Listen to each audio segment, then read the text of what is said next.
So guys, তোমরা এর আগের ভিডিওতে কতজন ভালোবাসা দেখিয়েছিলে তোমরা নিজেরাই দেখে নাও।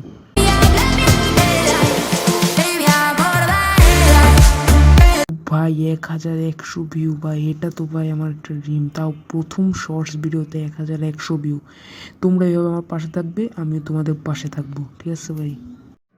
হ্যাঁ, ফুকিনির বাচ্চা সবসময় নিজেদের সামনে রাখি, বুঝছিস? ওই ফুকিনিদের আমরা আবার জায়গা দিই না।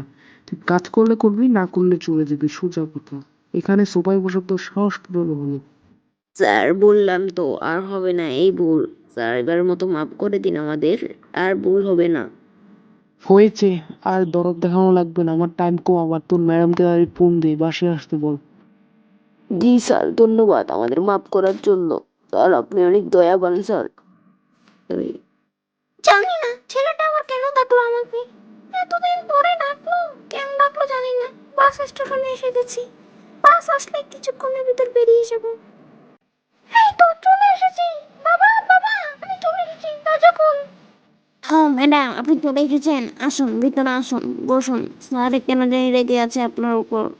আচ্ছা ঠিক আছে, চল দেখি কেন আমার উপর রেগে আছে। চলুন ম্যাডাম চলুন। কি রে বাবা, কি হয়েছে তোর?